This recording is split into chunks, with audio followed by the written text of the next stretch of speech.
Good afternoon, everybody. My name is Carl, I'm a recovery coach here at Cap Recovery Center. This is our all recovery meeting. An article I have here is the importance of building a strong foundation in recovery. It says building a strong foundation in recovery is crucial for individuals who are working to overcome addiction and mental health issues. The foundation of recovery refers to the set of core beliefs, values, and principles that a person adheres to in order to maintain sobriety and emotional stability. A strong foundation provides a stable and secure platform upon which individuals can build a healthy and fulfilling life in recovery. And that's one of some of the things I was told in early recovery. Building a strong foundation will set your future, right? And I had to build on a solid network of people, meeting attendance, support groups, building relationships in recovery. Um, I had to rebuild first my foundation, but I had to rebuild my life and rebuild my personality. And that's all through seeking help through other people in recovery, which, still to this day, um, I still have a solid foundation um, because I know for me, like I spent many years and years in an active addiction. And so moving forward, I had to find so-called my tribe. I had to find the people that were working and living the life of recovery. And, um, and that's how I got here. And that's how why I stayed here is people helping me through this process and building that strong foundation and building on that foundation. So what I've learned and what I've done in early recovery is a lot of the basics, but I build on that foundation. I do other things now, years later, for my recovery. It says one of the most important components of a strong foundation in recovery is the development of a support network.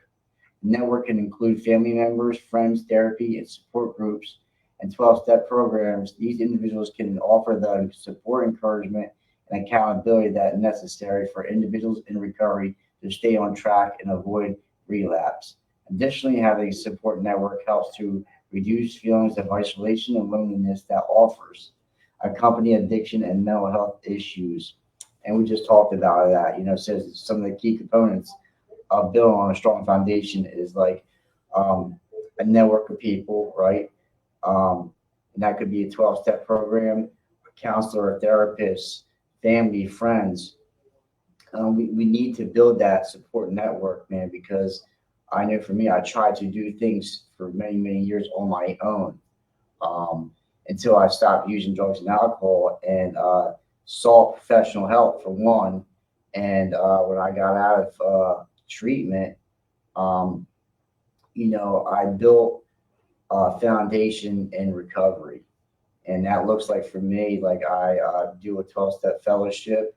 I have a sponsor, I have a home group.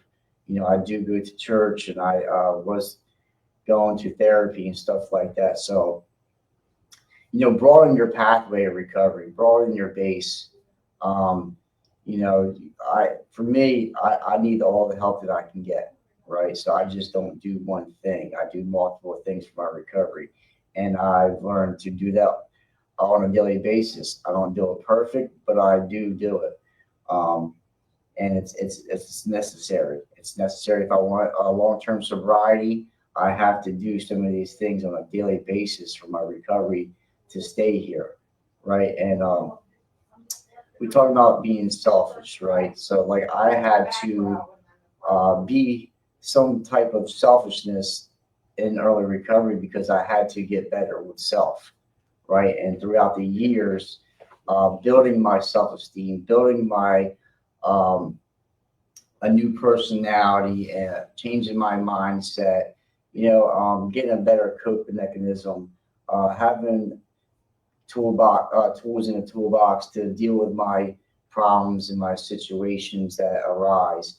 Things that I used to use drugs and alcohol over, I don't use today, right? Like I have things in my toolbox to like address my emotions and feelings and my situations without using. Um, so like what I'm saying is like I had to change everything about me, really, and that takes time. That's a process, just like anything else. Um, but yeah, um, building that foundation, building that solid network of people, um, and it talks about reduced feelings of isolation and loneliness. Um, yeah, because I was very isolated and lonely. I remember getting into recovery and being around of a room full of people, um, sharing some of the same things that I've been through or I'm going through, but I still felt alone. Something was still missing. I still felt out of place. You know, which didn't. I had some uncomfortable feelings when I felt that way. You know, I just had to. They say stay in position. I had to just stick and stay. Um, because I'm going to experience a lot of emotions and feelings, and but I have to be getting comfortable being uncomfortable, and that's tough. I've seen um, some other people like not staying and we will leave out the door before they experience the blessings. So they told me just to hold on, and that's what I did. And each day I got better. I said another important component of a strong foundation in recovery is the commitment to self care. Self care can include engaging in physical activity, eating a healthy diet, getting enough sleep, and engaging in activities that bring joy and fulfillment. These practices help individuals to maintain their physical and emotional well being. Reducing the risk of relapse is also important for individuals in recovery to engage in self reflection and self awareness, as this can help to identify triggers and negative thought patterns that can lead to relapse.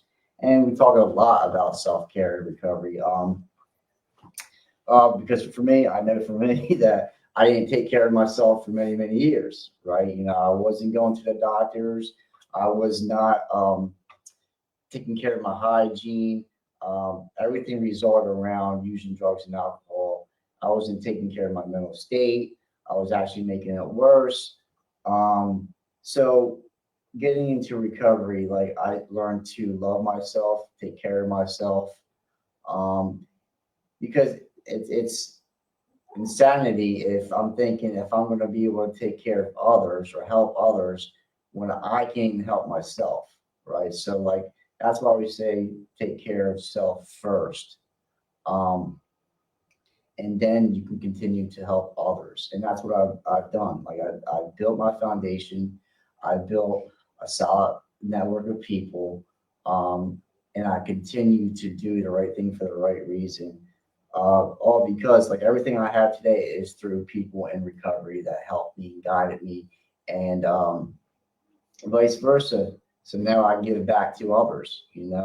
So taking care of self is important because I know um, the longer I stay here, right, I can put myself last on the list to take care of, right? I'm worried about the job, the fiance, or the girlfriend, or money, whatever the case may be, right? So, and then like I'm last on a list, right? So, like you have to take care of yourself, mentally, spiritually, and physically, so we have to be mindful of that. In addition to self care, developing healthy coping skills is also crucial in building a strong foundation in recovery. This includes learning how to manage stress, deal with difficult emotions, and handle cravings and triggers. This can be done through therapy, support groups, mindfulness practices, and other evidence based approaches by developing healthy coping skills. Individuals in recovery are better equipped to navigate the challenges of recovery and maintain sobriety over the long term. Yeah, developing coping skills, man, healthy coping skills. Um, and again, uh, my coping skill was using drugs and alcohol. If I didn't like something, or if I'm experiencing some negative emotions and feelings, whatever the case may be, right, I would just use drugs and alcohol as a coping skill, right? And today I do not do that, right? So I have healthy communication with others. I'm doing things that I never done before, right? I had to change my attitudes, my behaviors, and my thought process, right? And just communicating better and having healthy relationships. It's important. It's definitely important to have healthy coping skills and to manage my emotions and feelings in a better way. You know, it says another important aspect of a strong foundation in recovery is the development of a personal support system. This can include a trusted friend, family member, or a therapist who can offer support and guidance during times of stress and uncertainty. Having a personal support system can provide a sense of security and comfort and can help individuals in recovery to feel less isolated and more connected to others. And that's a big thing that keeps me in the process of recovery is building that strong foundation, but that personal support system, right? And other people that are like-minded, that I can relate to. And that's what attracted me to stay more into recovery. Because we come back from desperate, my background is desperation, isolation, loneliness, guilt, shame, fear, anger, resentment, a lot of character defects, a lot of shortcomings, a lot of negativity, and seeing others staying in the process of recovery without using drugs and alcohol and living life on life terms, um, and experience the same emotions and feelings that I was experiencing, done the same things I've been through, and things I've done, made me feel like I'm not alone, relatable, right? And like maybe this can work for me too, and that amazed me. Like these like people are staying clean and sober and not using and living life and done the same things and been through the same things I've been through. It attracted me to stay more into recovery and get dive into the work of the recovery process. It says, finally, it is important for individuals in recovery to have a positive outlook and attitude. This includes having a sense of hope, gratitude, optimism about the future. A positive outlook can help individuals stay motivated and committed to recovery. Yeah, so like my background, like I said earlier, is a lot of negativity. My outlook on myself, the outlook on my life, the outlook on the world, the way I perceived everything, it was negative. It was just judgmental, coming from a place from hate and anger and frustration. You know, so I stay more positive today. I still can get stuck in the negativity, right? If I'm not practicing principles and if I'm not God centered and if I'm not practicing the principles that is taught to me. And I'm an addict in the recovery, and I understand I get a daily reprieve. These things just don't poof and go away, right? It would be nice, right? Get into recovery and uh, these things. I just get better. I learned that like I'm human. I will still make mistakes. I understand. I am a person that I will experience the same emotions and feelings and the same thoughts and everything that I experience in active addiction. I can experience this also in recovery, but I have a program. I have people, places, and things, and a solid foundation, a strong network of people to help me get through this, which I didn't before, right? I just had people in my life that I was just using and causing a lot of chaos and conflict with, you know. I always say everything I have today is because of others, right? Other people that helped me in the recovery process, and I'll always forever be grateful. And I'm fortunate that I have the people that I have today. And it takes work. I just had some willingness, right? And people guided me and showed me the way. I listened, right? I paid attention. I took suggestions. I put the work in, and I received the blessings. And I'm not just talking about material stuff. Yes, material stuff is nice and can make life a little bit easier, but I wasn't searching for that, right? I remember getting to recovery. I just wanted the pain to stop. I didn't want to suffer from active addiction anymore. I wanted to stop using, but I just didn't know how to, right? I could not stay stopped, right? I always went to treatment or I went to jail or just I tried multiple things. I'm not saying it didn't work. I just wasn't ready and I wasn't willing to put the work in until I accepted and surrendered that I can't use any type of substance, right? And I learned too in recovery that I goes deep, way beyond drugs and alcohol, right? Drugs and alcohol is the main symptom, but I'm the problem. I have a bad attitude, right? I have a fractured personality. I'm filled up with a lot of guilt, shame, anger, resentment, fear. We talk about a lot of these defects and shortcomings and these negative feelings and emotions um, that were, we come in recovery with a lot of baggage. And like, I know for me, when I used, I just suppressed those and I just brushed them under the rug and just made matters worse, So I faced all that stuff, and shared it with other people or shared it with one other person that I trust and can confide in, and just that relatable. Some of you can relate to me that the stuff I've done, the stuff I've been through, the stuff I've experienced, the same emotions and feelings, it made me feel not alone. I'm not isolated, right? And it just made me feel better, you know. It says, when faced with setbacks and challenges, additionally, a positive outlook can also help individuals develop a sense of purpose and meaning in their lives, which can be a powerful motivator and maintain sobriety over the long term. Yeah. And it talks about developing a sense of purpose. Like, I didn't know what my purpose was in life. I didn't think I was going to make it out of my 20s, right? I didn't think I was going to ever experience living life, right? I wasn't living, I was just existing. Right? I was a shell of a person, I was empty. I was just going with the flow, going with emotions, and just constant on a run. Nothing else mattered but myself. Our nature's a disease of addiction is self-centeredness, right? We're full of self-obsession, and it's all about me, what I want, what can I get when I want it. Didn't have no concern for others, just really narrow-minded and closed off.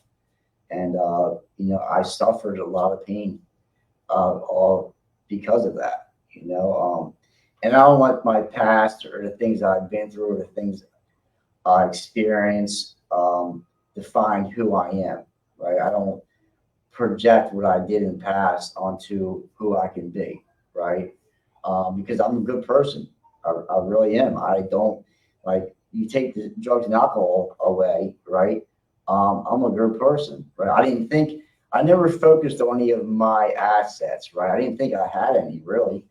I didn't think I had good qualities about myself because I was stuck in active addiction. I was stuck in that mindset. First, I stopped using drugs and alcohol, started doing some work on myself. I'm hardworking, I'm trustworthy, I'm open, I'm honest, I'm loving and caring. I'm less selfish today, right? I think of others, right? I have a genuine concern for others. I'm willing to help, not wanting anything in return, right? So like I'm a genuine person. None of that stuff that I was, I look at them like, where has this been at? Where has this been at? And all along it's been there, right? It's just I had to stop using and to find and navigate through life and navigate through all this stuff and let go of all this baggage. And I start to enjoy life and to like really work on myself. It's a beautiful thing. Recovery is a beautiful thing. We can change in here. It says, in conclusion, building a strong foundation in recovery is essential for individuals who are working to overcome addiction and mental health issues. This foundation is comprised of a support network, self-care practices, healthy coping skills, a personal support system, and a positive outlook. By developing these components, individuals in recovery can build a stable and secure platform upon which they can build a healthy and fulfilling life in recovery. Building a healthy, fulfilling life in recovery. And that's what I have today, which I never thought was possible. I just want to stop using drugs and alcohol. I just wanted the pain to stop. I didn't think I would experience all these blessings, right? The blessings of recovery. Um, I can't, put it in words.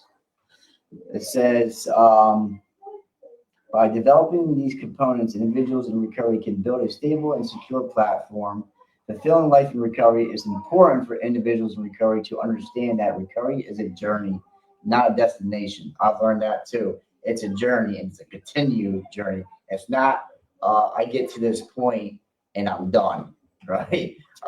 This is a lifelong process, and I would have to do the process of recovery until the day I die. And in the beginning of the recovery, I was like, wow, I have to do this the rest of my life. Right? I made it a task. Right? I felt overwhelmed. I'm like, wow, how am I can barely get through the day. How am I going to do this the rest of my life? Right? But like, I get better with myself. I'm more content with myself and the life I have today. Right? And I look forward to waking up and going to work and doing the normal thing in life, right? Which I dreaded to wake up because like I knew what my life was in store for me. You know, I didn't want to deal with life on life terms. I didn't want to deal with reality. I always wanted to escape and take the easy way out, right? And just it's a sad way to live. It's sad because there's a lot of people, and for myself, we're good people. We really are, and we only have one life. We have to be. I gotta be mindful of that we only have one life. There's no do overs. What do I do for today? Stay in the moment, in the present moment. What do I do today for my life and for someone else? It says recovery is a journey, not a destination. And that building a strong foundation is an ongoing process that requires commitment and effort over time. Yep, you have to be committed. You have to be putting effort in. We have to put in the work. Think life is not just going to give us things, right? We have to put our side in. We have to put the work in if we want things in life. People can help us, but ultimately, it's up to us what we want and what we want to do. So that was our end of our meeting for the day. I see Kimmy on here. Thank you very much for showing up. I really appreciate it. Thank you. And my name is Carl. I'm a recovery coach here at Cap Recovery Center. We're always here. Please join. Until next time, we'll see you later.